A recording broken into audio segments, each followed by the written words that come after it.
नमस्कार दोस्तों, स्वागत है आपका हमारे YouTube चैनल रोहित एजुकेशन में। दोस्तों देखिए, हमारे YouTube चैनल का नाम पहले सफलता कोचिंग सेंटर रोहित था, लेकिन अभी इसका नाम चेंज करके रोहित एजुकेशन रख लिया गया है। ठीक। दोस्तों आज का हमारा टॉपिक है हादसा यानी कि साफ थ्योरी। ठीक, यानी कि hard soft acid base theory. ठीक। तो दोस्तों ये मतलब बहुत ही इंपॉर्टेंट टॉपिक होता है दोस्तों। बीएससी फर्स्ट ईयर के लिए भी इंपॉर्टेंट होता है, बीएससी सेकेंड ईयर के लिए भी इंपॉर्टेंट होता है, और दोस्तों बीएससी थर्ड ईयर के लिए भी इंपॉर्टेंट होता है। ठीक, यानी कि बीएससी फर्स्ट ईयर में भी ये टॉपिक इनऑर्गेनिक पेपर में पूछा जाता है, और बीएससी सेकेंड ईयर में भी साफ थ्योरी वाला टॉपिक इनऑर्गेनिक केमिस्ट्री के अंदर पूछा जाता है। ठीक, और बीएससी थर्ड ईयर में भी इस टॉपिक को लॉन्ग या शॉर्ट नोट क्वेश्चन में पूछ लिया जाता है। ठीक। तो दोस्तों आज का हमारा जो टॉपिक है, मैंने बताया आपको साफ थ्योरी यानी कि हार्ड जो हसब थ्योरी है ना दोस्तों, ये लिखा है, इसको बोलते हैं हम साफ थ्योरी। ठीक, इसकी फुल फॉर्म होती है दोस्तों hard soft acid base theory. ठीक, यानी कि सॉफ्ट जो यानी कि जो एसिड बेस है ना दोस्तों, एसिड और बेस को हिंदी में बोलते हैं हम अम्ल और क्षार। ठीक। तो दोस्तों देखिए, अम्ल और क्षार क्या होते हैं, वही 10th-12th में देखिए क्या होता है कि अम्ल क्या होते हैं दोस्तों, जो स्वाद में खट्टे होते हैं। ठीक, और क्षार जो होते हैं वो स्वाद में तीखे होते हैं। ठीक है ना दोस्तों। और क्या है कि जो अम्ल होते हैं ना, वो नीले लिटमस पत्र को क्या कर देते हैं, लाल कर देते हैं। ठीक, और जो क्षार होते हैं वो लाल लिटमस पत्र को नीला कर देते हैं दोस्तों। ठीक है ना। और क्या है कि जो अम्ल है ना यानी कि एसिड, उनका जो पीएच मान है ना दोस्तों, वो 7 से कम होता है। ठीक, यानी कि पीएच मान 7 से कम रहता है हमेशा। और जो दोस्तों क्षार होते हैं उनका पीएच मान 7 से अधिक होता है। ठीक है ना। तो ये तो हो गई 10th-12th लेवल की बात। ठीक, अब हम क्या है, इसमें जो अम्ल क्षार होते हैं उनके सॉफ्टनेस यानी कि मुलायम और हार्डनेस के बारे में बताया गया, यानी कि इसको और ज्यादा गहराई से मतलब इसको एक्सप्लेन किया गया है। ठीक। तो दोस्तों देखिए, सब थ्योरी यानी कि क्या है, देखिए लुईस एसिड जो होते हैं ना वो इलेक्ट्रॉन एक्सेप्टर होते हैं, और जो लुईस बेस होते हैं ना वो इलेक्ट्रॉन डोनेटर होते हैं। यानी कि जो बेस होते हैं वो इलेक्ट्रॉन डोनेट करते हैं, यानी कि इलेक्ट्रॉन अपना इलेक्ट्रॉन किसी दूसरे को दे सकते हैं। ठीक, और जो एसिड होते हैं वो इलेक्ट्रॉन एक्सेप्ट करते हैं। ठीक, डोनेट नहीं करते हैं, एक्सेप्ट यानी कि इलेक्ट्रॉन ले सकते हैं, इलेक्ट्रॉन ग्रहण कर सकते हैं। ठीक है ना। तो दोस्तों वही बात इसमें बताएगी। और जो ऐसा है ना, अब एसिड और बेस की हार्डनेस और सॉफ्टनेस को डिफाइन करने के लिए दोस्तों, एसिड और बेस की हार्डनेस और सॉफ्टनेस को डिफाइंड करने के लिए जो है ना, पियर्सन एक साइंटिस्ट का नाम है दोस्तों। तो पियर्सन ने क्या है, एक कॉन्सेप्ट दिया था। ठीक, तो उस कॉन्सेप्ट के अकॉर्डिंग जो है हम इसको बोलते हैं हसब यानी कि साब theory, hard soft acid base theory. ठीक। तो दोस्तों अब क्या है कि जो हार्ड एसिड बेस होते हैं ना, वो क्या है कि इजीली पोलराइज नहीं होते हैं दोस्तों। ठीक है ना। जो हार्ड एसिड और बेस होते हैं ना वो इजीली पोलराइज्ड नहीं होते हैं, और जो सॉफ्ट यानी कि मुलायम जो सॉफ्ट एसिड और बेस होते हैं वो इजीली पोलराइज्ड हो जाते हैं। ठीक। तो दोस्तों क्या है कि देखिए, ये जो हम पढ़ा रहे हैं इसको आपको थ्योरेटिकल, आपको इस टॉपिक को पढ़ने के बाद अन्य किसी और वीडियो को देखने की आवश्यकता नहीं होगी। आपको टोटल थ्योरी लिखाई जाएगी, टोटल सारे एग्जाम्पल, मतलब एक प्रकार से आपका पूरा कॉन्सेप्ट यानी कि ये टॉपिक क्लियर हो जाएगा। ठीक। तो दोस्तों पहली हमारी हेडिंग होती है यानी कि हार्ड सॉफ्ट एसिड बेस यानी कि HSAB थ्योरी। तो दोस्तों देखिए, अब इसमें थ्योरी क्या लिखनी है, आपको थ्योरी लिखनी है, स्टार्ट करें इसमें। दोस्तों इसमें आप क्या लिखेंगे, इसमें आप लिखेंगे कि लुईस एसिड इलेक्ट्रॉन एक्सेप्टर होते हैं और लुईस बेस इलेक्ट्रॉन डोनेटर होते हैं। ठीक, कुछ लुईस एसिड सॉफ्ट होते हैं और कुछ लुईस एसिड हार्ड होते हैं। उसके बाद कुछ लुईस बेस सॉफ्ट होते हैं और कुछ लुईस बेस जो होते हैं ना वो हार्ड होते हैं। ठीक, उसके बाद आपको लिखना है कि जो दोस्तों एसिड और बेस की हार्डनेस और सॉफ्टनेस को डिफाइन करने के लिए पियर्सन ने एक कॉन्सेप्ट दिया था। ठीक, जिसके अकॉर्डिंग हम इसको हसब थ्योरी यानी कि साब थ्योरी कहते हैं। ठीक, उसके आगे लिखना है आपको कि जो हार्ड एसिड और बेस होते हैं ना वो इजीली पोलराइज्ड हो जाते हैं। फिर आगे आपको लिखना है कि जो सॉफ्ट एसिड बेस होते हैं वो इजीली पोलराइज्ड नहीं होते हैं। ठीक, इसी प्रकार इसको दो पार्ट्स में डिवाइड किया गया है। ठीक, तो देखिए पहला, अब आपने दोस्तों ये इसकी थ्योरी लिखी होगी, ये जो आयत बना है ना, इस आयत की हमने थ्योरी आपको लिखा दी। ठीक, यानी कि ये हेडिंग नोट करने के बाद आपको ये थ्योरी लिख ली होगी आपने। ठीक, अब उसके बाद आपको हेडिंग डालनी है नंबर 1 पे, हार्ड सॉफ्ट एसिड। ठीक है ना, हार्ड और सॉफ्ट एसिड। ठीक है ना दोस्तों। अब हार्ड सॉफ्ट एसिड क्या है, देखिए मैं बताऊं आपको बात। अब इसमें आपको थ्योरी देखिए, पहले आपको समझा दें कि दोस्तों जो एसिड होते हैं ना वो इलेक्ट्रॉन एक्सेप्टर होते हैं, ये बात तो हमने आपको पहले ही बता दी है, ठीक है ना। और क्या है कि जो एसिड होते हैं ना वो दूसरे एटम के साथ मिलकर बॉन्ड बनाते हैं। क्या बनाते हैं? बॉन्ड। ठीक। और इन जो हार्ड सॉफ्ट एसिड है ना, इनको 3 क्लासिक में डिवाइड किया गया दोस्तों। ठीक। पहला होता है आपका हार्ड एसिड, और दूसरा होता है आपका सॉफ्ट एसिड, और तीसरे होते हैं बॉर्डर लाइन एसिड। दोस्तों जो यानी कि हार्ड एसिड होती है ना दोस्तों, वो क्या है, इजीली पोलराइज्ड नहीं होते हैं। और हार्ड एसिड का जो साइज होता है ना दोस्तों, वो स्मॉल साइज होता है, यानी कि छोटे साइज होता है। ठीक। और उसके बाद होता है दोस्तों जो इनकी इलेक्ट्रोनेगेटिविटी, और दोस्तों जो इन पर चार्ज होता है ना, एक्चुअल में जो एसिड होते हैं वो क्या है कि मतलब इलेक्ट्रॉन एक्सेप्टर होते हैं। तो इलेक्ट्रॉन एक्सेप्टर होते हैं तो इसका मतलब ये है कि इन पर पॉजिटिव चार्ज होना अनिवार्य है। ठीक। तो इन पर जो पॉजिटिव चार्ज होता है ना वो हाई यानी कि पॉजिटिव चार्ज होता है, जो पॉजिटिव चार्ज होता है वो ज्यादा होता है, ठीक, सॉफ्ट एसिड की तुलना में, ठीक है ना। और इनकी बैलेंस सेल में जो है ना इलेक्ट्रॉनिक कॉन्फ़िगरेशन स्टेबल होता है, इसलिए ये डिस्ट्रॉयड नहीं होते हैं। एग्जाम्पल के तौर पे दोस्तों देखिए, जैसे कि हाइड्रोजन, लिथियम, मैग्नीशियम, कैल्शियम और पोटेशियम, कैल्शियम, ठीक है ना दोस्तों। तो दोस्तों देखिए, आपको क्या है, हेडिंग डालनी है, इसकी थ्योरी लिखनी है। आपको क्या बता रहे हैं, आपको हेडिंग डाल लेनी है ये वाली, ठीक। तो इसमें आपको लिखना है, देखिए सिंपली इसमें आपको क्या लिखना है, ठीक, इसमें लिखना स्टार्ट करें। इसमें आपको लिखना है कि hard soft acid electron acceptor होते हैं और ये दूसरे एटम के साथ मिलकर बॉन्ड बनाते हैं, ठीक। और हार्ड सॉफ्ट एसिड को 3 प्रकार से क्लासिफाई किया गया है, ठीक, 3 पार्ट्स में डिवाइड किया गया है, ठीक। अब थ्योरी लिखने के बाद आपको हेडिंग डालनी है हार्ड एसिड। अब दोस्तों हार्ड एसिड में आपको क्या लिखना है, दोस्तों हार्ड एसिड में लिखना है कि हार्ड एसिड का एक्टिव एटम यानी कि रिसीवर एटम इजीली पोलराइज्ड नहीं होता है, ठीक। दूसरी बात इसमें आपको ये लिखनी है कि हार्ड एसिड का साइज स्मॉल होता है, ठीक। तीसरी बात आपको इसमें लिखनी है कि हार्ड एसिड पर जो पॉजिटिव चार्ज होता है ना दोस्तों, वो हाई होता है, ठीक। और चौथी बात आपको लिखनी है कि हार्ड एसिड की बैलेंस सेल में इलेक्ट्रॉनिक कॉन्फ़िगरेशन स्टेबल होता है, ठीक, इसीलिए ये डिस्ट्रॉयड नहीं होते हैं, ठीक। उसके बाद आपको लिखनी है अगली लाइन कि हार्ड एसिड एल्कलाइन मेटल और एल्कलाइन एर्थ मेटल से एर्थ मेटल्स होते हैं, ठीक है ना। जो एल्कलाइन मेटल और एल्कलाइन एर्थ मेटल होते हैं ना दोस्तों, वो उनमें से ही कुछ एग्जांपल को उठा करके यहाँ पे एसिड जो बनते हैं वो हार्ड एसिड होते हैं, ठीक। तो दोस्तों पहला इसमें देखिए, अब एग्जाम्पल लिखने हैं, बाद में लास्ट में आपको लिखना है फॉर एग्जाम्पल, ठीक। तो दोस्तों देखिए एग्जाम्पल क्या होते हैं, ये है। तो दोस्तों पहला एग्जाम्पल होता है हाइड्रोजन। तो दोस्तों हाइड्रोजन, हाइड्रोजन का एटॉमिक नंबर होता है 1 पीरियोडिक टेबल में, यानी कि आप आवर्त सारणी में देखेंगे तो इसका एटॉमिक नंबर यानी कि परमाणु क्रमांक जो होता है वो 1 होता है, ठीक। अब उसके बाद दूसरा एग्जाम्पल होता है इसका लिथियम। दोस्तों लिथियम का एटॉमिक नंबर आपको पता है 3 होता है पीरियोडिक टेबल के अंदर, ठीक। और देखिए दोस्तों, जैसे कि इसका चित्र ये दिखाया जा रहा है सामने, ये चित्र, ठीक है ना। उसके बाद दोस्तों होता है आपका मैग्नीशियम। दोस्तों मैग्नीशियम का एटॉमिक नंबर आपको पता होगा 12 होता है, ठीक। यानी कि मैग्नीशियम का जो परमाणु क्रमांक होता है वो कितना होता है, 12, ठीक। जैसे कि इसको भी चित्र में दिखाया गया होगा, ठीक है ना।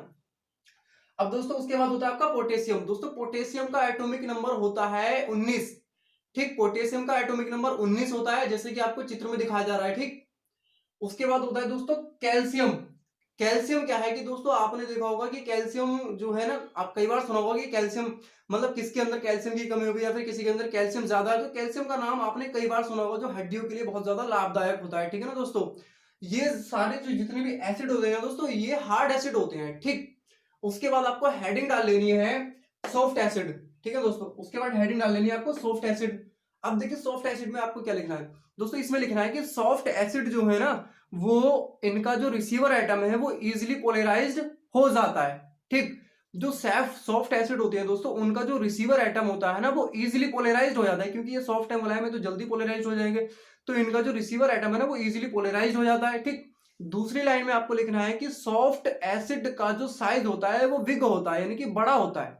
जो सॉफ्ट एसिड होते हैं उनका साइज बड़ा होता है। तीसरी लाइन आपको लिखनी है कि सॉफ्ट एसिड का जो यानी कि चार्ज जो होता है ना इन पर, सॉफ्ट एसिड पर पॉजिटिव चार्ज जो होता है वो कम होता है दोस्तों, ठीक है ना। सॉफ्ट एसिड पर पॉजिटिव चार्ज कम होता है। उसके बाद चौथी लाइन आपको लिखनी है कि हाँ, तो दोस्तों बात चल रही थी कि जो सॉफ्ट एसिड होते हैं ना उन पर जो पॉजिटिव चार्ज होता है वो कितना होता है, कम होता है, ठीक। चौथी लाइन आपको लिखनी है कि जो सॉफ्ट एसिड होते हैं ना दोस्तों, उन पर जो क्या बोलते हैं कि उनकी जो बैलेंस सेल में इलेक्ट्रॉनिक कॉन्फ़िगरेशन है ना, मतलब वो अनस्टेबल होता है, ठीक। यानी कि जो सॉफ्ट एसिड होते हैं उनकी वैलेंस शेल में इलेक्ट्रॉनिक कॉन्फ़िगरेशन अनस्टेबल होता है, ठीक है ना। तो इसलिए ये डिस्ट्रॉयड जल्दी हो जाते हैं, ठीक। और पांचवी लाइन आपको लिखनी है कि सॉफ्ट एसिड ट्रांजिशन मेटल से मिलकर, यानी कि इनर ट्रांजिशन मेटल से मिलकर बने होते हैं। जैसे एग्जांपल के तौर पे मैं आपको बताऊं, पहला होता है आपको, ठीक है, आपको इसमें आपने इसकी थ्योरी लिख ली होगी दोस्तों, ठीक है ना। अब पहला होता है आपका ब्रोमीन, ठीक है ना दोस्तों। क्या होता है? ब्रोमीन, जैसे कि चित्र में दिखाया गया होगा, ठीक। इसका एटॉमिक नंबर कितना होता है? इसका एटॉमिक नंबर होता है दोस्तों 35, ठीक है ना, 35। और दोस्तों उसके बाद अगला एग्जांपल होता है आपका कैडमियम। दोस्तों कैडमियम का जो एटॉमिक नंबर होता है वो होता है 48, यानी कि इसका जो परमाणु क्रमांक होता है वो दोस्तों 48 होता है, ठीक। तो इसका भी देखिए चित्र जैसे कि सामने दिखाया गया होगा, ठीक है ना दोस्तों। उसके बाद आपका होता है आयोडाइड, यानी कि आयोडीन। आयोडीन का जो एटॉमिक नंबर होता है दोस्तों वो होता है 53, यानी कि 53, ठीक। उसके बाद होता है दोस्तों गोल्ड, यानी कि सोना। सोने का चित्र दिखाया गया है, ठीक है ना। अब इसका जो एटॉमिक नंबर होता है वो दोस्तों होता है कितना? 79, ठीक। उसके बाद होता है आपका दोस्तों मरकरी। मरकरी का जो एटॉमिक नंबर होता है वो होता है दोस्तों 80, जैसे कि मरकरी भी आपको चित्र में दिखाया गया है, ठीक है ना दोस्तों। अब आपको हेडिंग नोट कर लेनी है, बॉर्डर लाइन एसिड, ठीक। अब दोस्तों देखिए बॉर्डर लाइन एसिड क्या होते हैं मैं आपको बताऊं। तो देखिए बॉर्डर लाइन एसिड का मतलब है कि देखिए वे एसिड जो ना तो पता है सॉफ्ट एसिड होते हैं और ना ही हार्ड एसिड होते हैं। मतलब या फिर ये कहा जा सकता है कि ऐसे एसिड जिनको ना तो हार्ड एसिड की क्लास में रखा गया और ना ही सॉफ्ट एसिड की क्लास में रखा गया, ठीक। यानी कि ये जो एसिड होते हैं ये दोनों प्रॉपर्टी शो करते हैं, ठीक। ये तो हार्ड एसिड की भी और सॉफ्ट एसिड की भी, इसलिए इन एसिड को यानी कि बॉर्डर लाइन एसिड बोलते हैं, ठीक है ना। आपको दोस्तों इसकी थ्योरी क्या लिख लेनी है, देखिए मैं बताऊं आपको। ऐसे एसिड जिनको ना तो हार्ड एसिड की क्लास में रखा गया और ना ही सॉफ्ट एसिड की क्लास में रखा गया, ठीक। ये एसिड दोनों हार्ड एसिड और सॉफ्ट एसिड दोनों की प्रॉपर्टी शो करते हैं, इसीलिए इनको वाटर लाइन एसिड कहते हैं, ठीक। एग्जाम्पल कौन से होते हैं इसका? एक तो टिन होता है और दूसरा होता है दोस्तों एंटीमनी। दोस्तों टिन, SN। दोस्तों टिन, और टिन का जो एटॉमिक नंबर होता है दोस्तों वो कितना होता है दोस्तों? टिन का एटॉमिक नंबर होता है 50, यानी कि 50, ठीक। तो पहला एग्जांपल होता है आपका टिन और दूसरा एग्जांपल होता है एंटीमनी। दोस्तों इसका नाम होता है एंटीमनी, ठीक। अब देखिए जैसे टिन टिन को देखिए आपको चित्र में दिखाया गया होगा, ठीक है ना दोस्तों। फिर उसके बाद होता है आपका एंटीमनी। एंटीमनी को भी देखिए दोस्तों चित्र में दिखाया गया है, ठीक ठीक। अब दोस्तों अगली बार आपको हेडिंग नोट कर लेनी है हार्ड सॉफ्ट बेस। देखिए ये वाली हेडिंग नोट कर लेनी है आपको, हार्ड सॉफ्ट बेस, ठीक है ना दोस्तों। अब देखिए दोस्तों इस हेडिंग में पहले मैं आपको बताऊं कि ऐसा है ना, जो बेस होती है ना, आपको मैंने पहले ही बताया कि वो इलेक्ट्रॉन डोनर होते हैं, यानी कि इलेक्ट्रॉन डोनेट करते हैं, एक्सेप्ट नहीं करते हैं, ठीक। और जो बेस होते हैं ना वो दूसरे एटम के साथ मिलकर बॉन्ड नहीं बनाते हैं, ठीक। तो आपको थ्योरी लिख लेनी है इसकी सिंपली। देखिए इसमें क्या लिखना है आपको दोस्तों, इसमें आपको लिखना है कि मतलब जो हार्ड सॉफ्ट बेस है ना, मतलब ये क्या है, मैंने आपको क्या बताया था अभी कि हाँ, ये जो बेस होते हैं ना वो इलेक्ट्रॉन डोनर होते हैं, ठीक। और ये दूसरे एटम के साथ मिलकर बॉन्ड नहीं बनाते हैं, इसीलिए हार्ड सॉफ्ट बेस को 3 क्लासिक्स में डिवाइड किया गया है, ठीक। तो उसके बाद आपको पहली हेडिंग नोट कर लेनी है दोस्तों, हार्ड बेस।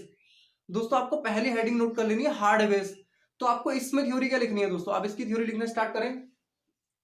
देखिए इसमें लिखना है आपको कि वह बेस जो जिनका डोनर एटम, रिसीवर नहीं डोनर एटम आएगा इसमें, ठीक। जिनका डोनर एटम इलेक्ट्रॉन डोनेट करता है, और मतलब वे लिगेंड जो किसके साथ मिलकर, यानी कि उसके लिगेंड के साथ मिलकर साल्ट बनाते हैं, ठीक। वे लिगेंड जो हार्ड एसिड के साथ मिलकर साल्ट बनाते हैं, सॉरी दोस्तों थोड़ा कंफ्यूजन हो गई। मतलब वे लिगेंड जो हार्ड एसिड के साथ मिलकर साल्ट बनाते हैं वे हार्ड बेस कहलाते हैं, ठीक। और दोस्तों हार्ड बेस का जो डोनर एटम होता है वो इजीली पोलराइज्ड नहीं होता है। फिर अगली लाइन में आपको लिखना है कि जो हार्ड बेस होते हैं ना, ठीक, उनका साइज जो होता है वो छोटा होता है, ठीक। और हार्ड बेस पर इलेक्ट्रोनेगेटिविटी जो होती है ना वो ज्यादा होती है दोस्तों, ठीक। और हार्ड बेस के बैलेंस सेल में इलेक्ट्रॉनिक कॉन्फ़िगरेशन जो होता है ना दोस्तों वो क्या होता है? स्टेबल होता है, ठीक। इसलिए ये डिस्ट्रॉयड नहीं होते हैं, ठीक। फॉर एग्जाम्पल अगर हम एग्जाम्पल की बात करें तो दोस्तों एग्जाम्पल आपके ये आ गए, ठीक है दोस्तों। दोस्तों पहला आपका एग्जाम्पल होता है फ्लोरीन क्लोरीन, और बाकी ये एग्जाम्पल नोट कर लेने। आपको अमोनिया दिख रहा है H2 हो गया, SO4 पे 2 निगेटिव हो गया, NO3 पे 1 निगेटिव हो गया, OH यानी कि अल्कोहल पे 1 निगेटिव हो गया, ठीक। तो दोस्तों उसके बाद आपको हेडिंग नोट कर रही है हार्ड के बाद यानी कि सॉफ्ट बेस, ठीक है ना दोस्तों। उसके बाद आपको हेडिंग नोट कर लेनी है सॉफ्ट बेस। अब दोस्तों इसकी थ्योरी लिखनी है। देखिए इसकी थ्योरी क्या होती है दोस्तों, वे लिगेंड, ठीक है ना, जो सॉफ्ट एसिड के साथ मिलकर साल्ट बनाते हैं, समझ रहे हैं ना आप बात को। यानी कि वे लिगेंड जो सॉफ्ट एसिड के साथ मिलकर साल्ट बनाते हैं यानी कि नमक बनाते हैं, वे जो है ना यानी कि सॉफ्ट बेस कहलाते हैं, ठीक। और सॉफ्ट बेस जो होते हैं ना वो इजीली क्या है कि पोलराइज्ड हो जाते हैं दोस्तों, क्योंकि ये सॉफ्ट है, ठीक। और उसके बाद आपको अगली लाइन लिखनी है कि जो सॉफ्ट बेस होते हैं ना उनका जो साइज होता है वो विग यानी कि बड़ा साइज होता है, ठीक। और फिर अगली लाइन आपको लिखनी है कि सॉफ्ट बेस पर इलेक्ट्रोनेगेटिविटी यानी कि जो चार्ज होता है, इलेक्ट्रोनेगेटिविटी जो होती है वो कम होती है दोस्तों, ठीक है ना, हार्ड बेस पर ज्यादा होती है, ठीक। उसके बाद आपको लिखना है कि जो सॉफ्ट बेस होते हैं उनकी जो बैलेंस शेल में इलेक्ट्रॉनिक कॉन्फ़िगरेशन होता है वो अनस्टेबल होता है, इसीलिए ये डिस्ट्रॉयड हो जाते हैं, ठीक। अगली फिर क्या है कि आपको एग्जाम्पल लिख लेने हैं। एग्जाम्पल में क्या लिखना है आपको दोस्तों, इसके एग्जाम्पल क्या क्या होते हैं, जैसे कि आयोडाइड हो गया, ठीक है ना दोस्तों, आयोडाइड हो गया, फिर क्लोराइड हो गया, और C2H5 यानी कि एथीन हो गया, और कार्बोनिल आदि, ठीक। तो ये दोस्तों इसके एग्जाम्पल होते हैं, ये आपको नोट कर लेने हैं, ठीक है ना दोस्तों। फिर अगली हेडिंग आपको डालनी है दोस्तों बॉर्डर लाइन बेस। एक्चुअली में देखिए बॉर्डर लाइन बेस क्या होते हैं, यानी कि वही बात जो एसिड के बारे में बताई थी। तो दोस्तों इसकी थ्योरी आपको क्या लिखनी है दोस्तों, इसकी थ्योरी लिखना स्टार्ट करें। आपको लिखना है कि वह बेस जो ना तो हार्ड बेस की क्लास में रखे जाते हैं और ना ही सॉफ्ट बेस की क्लास में रखे जाते हैं, ठीक। यानी कि इनको ना तो हार्ड बेसिस की क्लास में रखा गया और ना ही सॉफ्ट बेसिस की क्लास में रखा गया, ठीक। यानी कि ये जो बेस होते हैं ये दोनों की यानी कि हार्ड बेस और सॉफ्ट बेस की दोनों की प्रॉपर्टी शो करते हैं, ठीक। इसीलिए इनको बॉर्डर लाइन बेस कहा जाता है, ठीक। फॉर एग्जांपल जैसे एग्जांपल की बात करें तो दोस्तों एग्जांपल इसके होते हैं जैसे कि ब्रोमाइड हो गया, नाइट्रेट हो गया, सल्फेट आदि, ठीक। तो दोस्तों इसके ये क्या होते हैं, एग्जाम्पल होते हैं दोस्तों। तो अभी तक का आज तक का वीडियो हमारा यहीं तक का दोस्तों। अगर टॉपिक समझ में आया तो प्लीज वीडियो को लाइक करो, और हमारे चैनल अगर अभी तक आपने सब्सक्राइब नहीं करा तो प्लीज दोस्तों चैनल को सब्सक्राइब कर लो, और वीडियो को यानी कि बेल आइकन को प्रेस कर दे, जिससे कि आने वाली हर नोटिफिकेशन आप तक पहुंचती रहे। धन्यवाद।